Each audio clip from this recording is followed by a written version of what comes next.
జీవితాలు మారిపోయే పరిస్థితి వచ్చింది. 12 ఏళ్లకు ఒకసారి గోదావరి పుష్కరాలు వస్తాయి. 2 పుష్కరాలు నేనే చేశా ముఖ్యమంత్రిగా. మళ్ళీ 3వ పుష్కరాలు,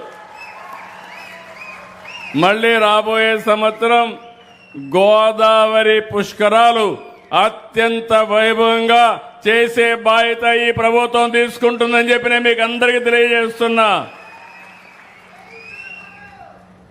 ఎందుకు నేను ఈ మాట వాడుతున్నానంటే, మనమందరం కూడా నదులను పూజించడం, ప్రకృతితో అనుసంధానం కావడం మన వారసత్వం, మన సంస్కృతి.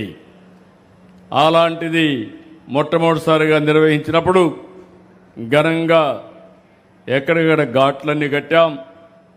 నేను ఈరోజు ఇంకొక విషయం కూడా మీరు గుర్తుపెట్టుకోవాల్సింది, ఒక పక్కన రాజమహేంద్రవరం పేరు కూడా పోయిన పుష్కరాలు నేనే పెట్టా, ఇంకొక పక్క కొవ్వూరు, ఇంకొక పక్క పోలవరం వరకు వెళ్తే పోలవరం కూడా నా పూర్వజన్మ సుకృతంగా భావిస్తున్నా. ఆ ప్రాజెక్ట్ని స్పీడ్గా అమలు చేయడమే కాకుండా పూర్తి చేసి జాతికి అంకితం చేసే అదృష్టం నాకు రావడం ఇది ఒక అదృష్టంగా నేను భావిస్తున్నా. ఈ సందర్భంలో నిన్న నేను ముంబైకి వెళ్ళి డిప్యూటీ సీఎం పవన్ కళ్యాణ్ గారిని కలిసి వచ్చాను. ఆయన భుజానికి ఆపరేషన్ అయింది. ఎందుకంటే ఆయనకు ఫ్యాన్స్ ఎక్కువగా ఉంటారు. ఎక్కడికి బయట వచ్చినా తోపుళ్ళు కూడా అట్నే ఉంటాయి. ముందుకు లాగడం మా రాజకీయ నాయకులకు అందరికీ ఉంటాయి, ఆయనకి ఇంకొంచెం ఎక్కువగా ఉంటాయి. దాంతో భుజం కూడా కొంత దెబ్బతినడం, ఆపరేషన్ చేసుకున్నారు, ఫాస్ట్గా కోలుకుంటున్నారు. నేను ఇప్పుడే పనికి వస్తానంటే కాదు జాగ్రత్తగా చూసుకో.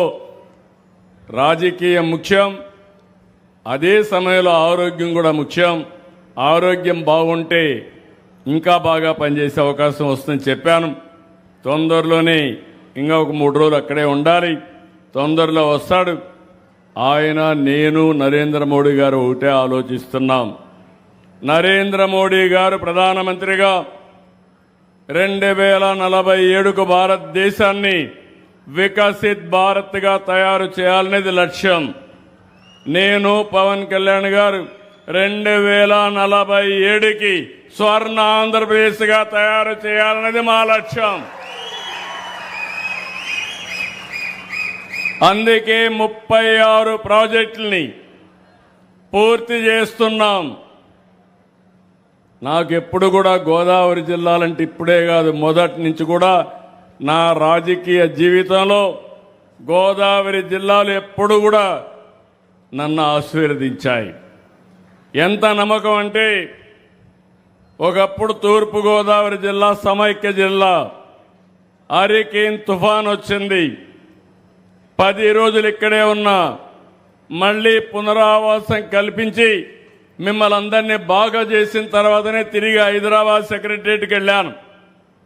ఇక్కడే రాజమండ్రి ఆర్డీఓ ఆఫీసే నా సెక్రటరియట్. ఆ రోజు అది చేసి 21 అసెంబ్లీ సీట్లు వస్తే 99లో 20 అసెంబ్లీ సీట్లు గెలిపించిన ఏకైక జిల్లా గోదావరి జిల్లా.